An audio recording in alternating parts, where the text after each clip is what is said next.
It's the RJ Ochoa Show on 94.1 San Antonio Sports Star. What's going on in Jerry's world? What's the latest from Cowboy Camp? Find out right here, Friday mornings at 7:30 and 9:30 with the manager and editor-in-chief of Blogging the Boys, RJ Ochoa. Here's Robin Rudy.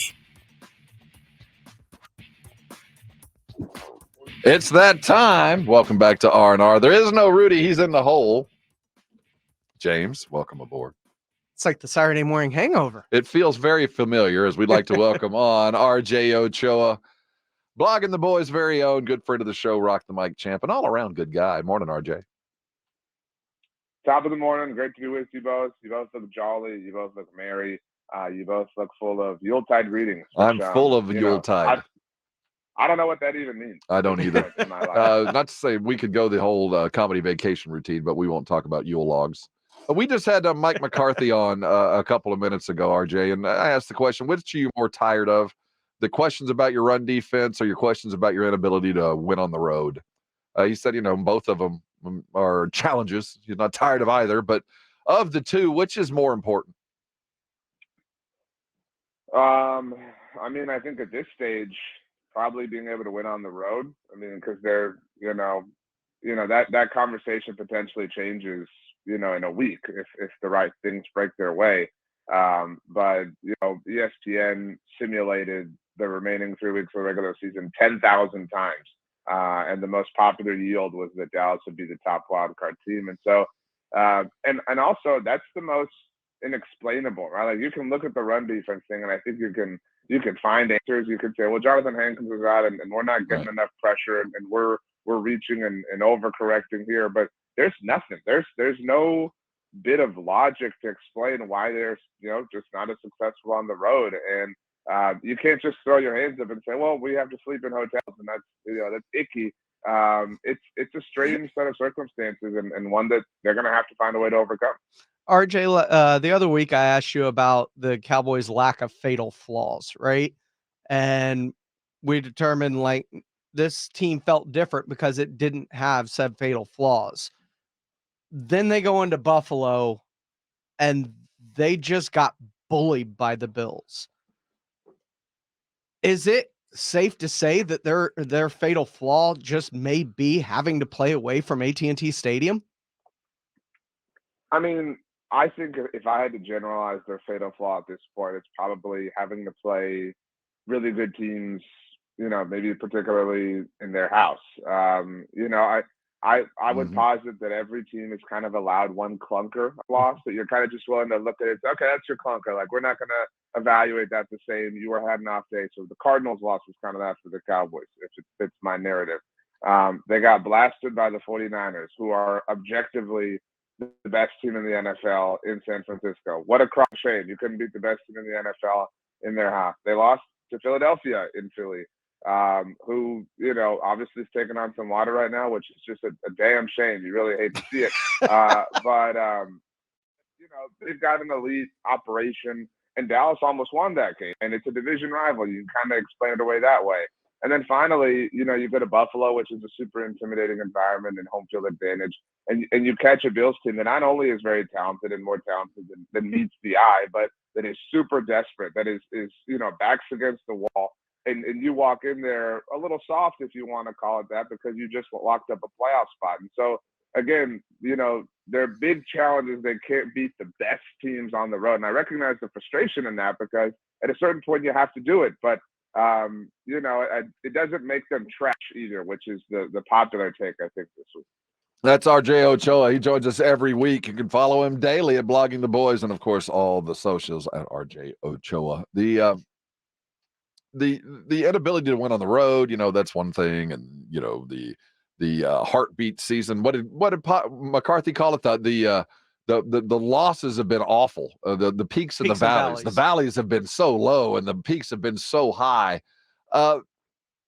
When you see losses like that on Monday morning, how did you parse that loss? It didn't feel like Arizona. It felt like they knew something that they didn't make the playoffs. I think they tried, but they just went vanilla. Is that an excuse or a reason? I think it can be both. You never want anything to be an excuse, but the reality is that sometimes they exist. And I think that's why I think there are three classifications of losses this season for them. The Cardinals loss, again, kind of its own. Yeah. What the hell happened? The Philly loss, man, we really were the better team. We just shot ourselves in the foot a little bit, and couldn't overcome that hole we put ourselves in on the road. But the Niners and the Bills losses were we were just outclassed, outmatched, outwitted, outlasted. Jeff Probst snuffed our torch at the very end. And I mean, on one level, yeah, you have to tip your hat and say that's an elite team, an elite quarterback, even though Josh Allen barely lifted a finger.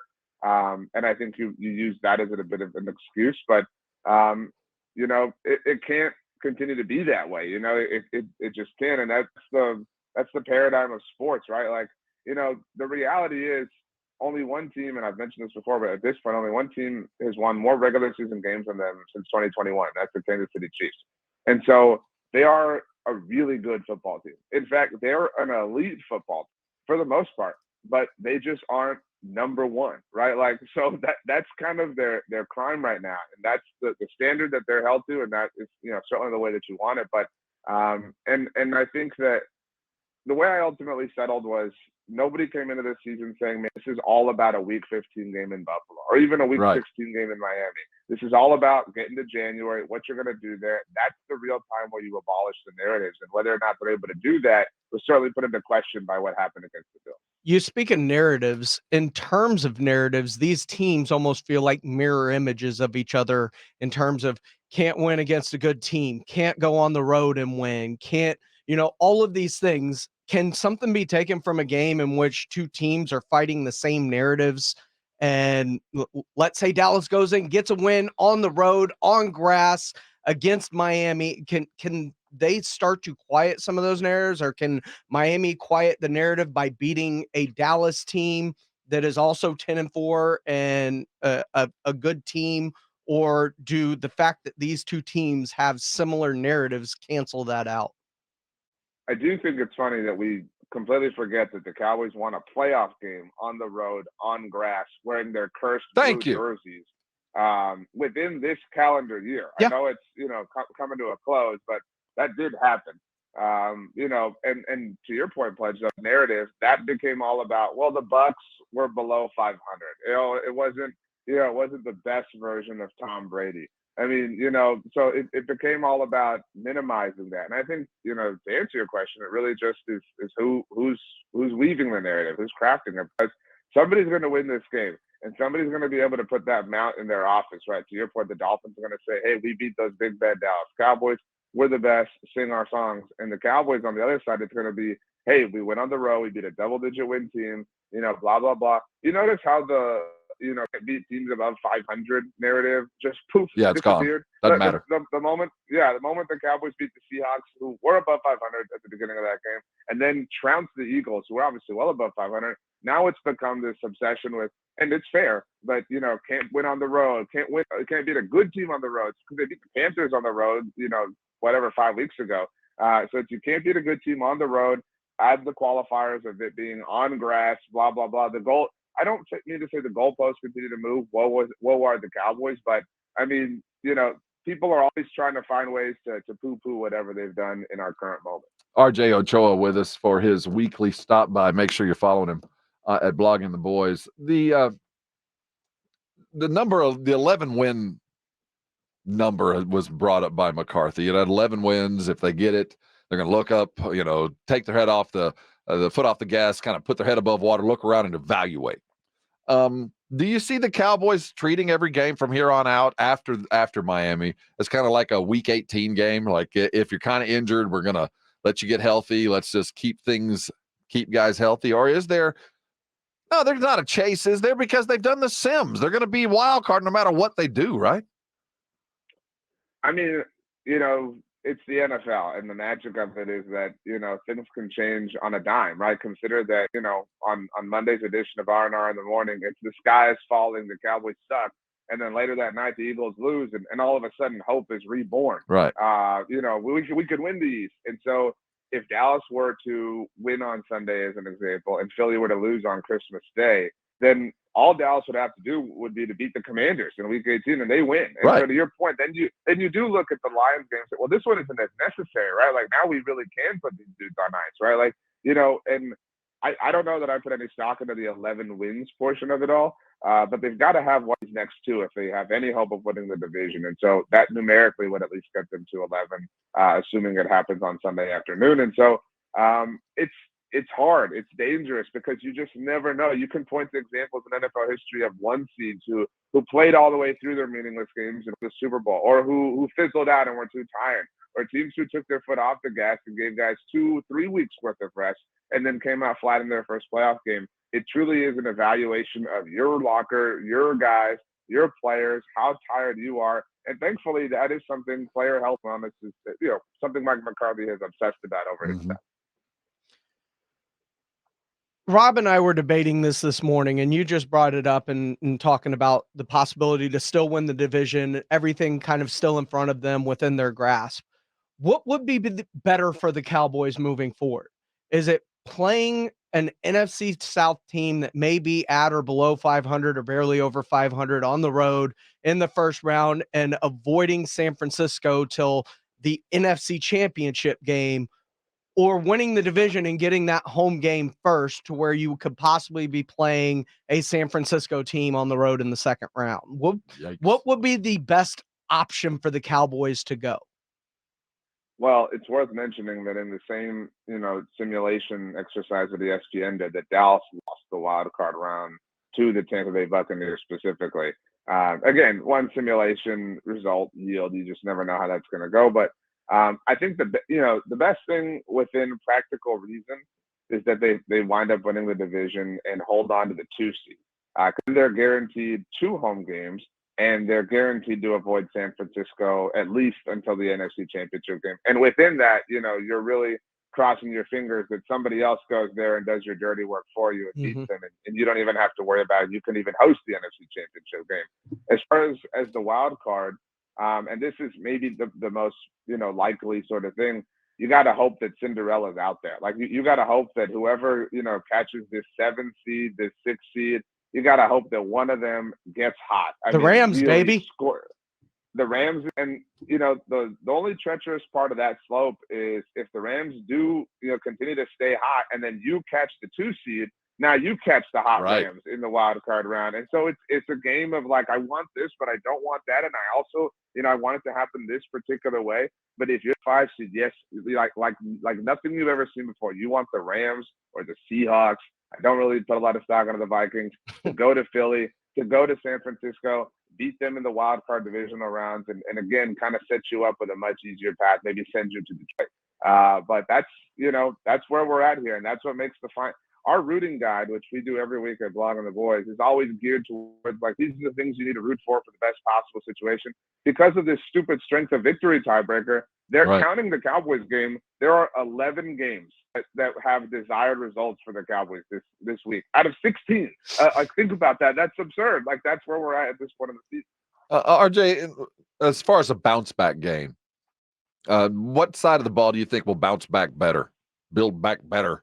Is it that offense come back to play a little bit more as we've seen Tony Pollard kind of get his feet underneath him, or is the defense that was just a one-off and they're tougher than that? I mean, if it was against almost anybody else, I'd say the defense. I think that the Cowboys offense shows out. It's fantasy playoff week. I mean, everybody's got their heads locked down for that, obviously. And I think that, offensively, they're able to put out somewhere between 24, 33 points. It's not that I don't have faith in the Cowboys defense, and I wrote an article that's coming out later today at our site.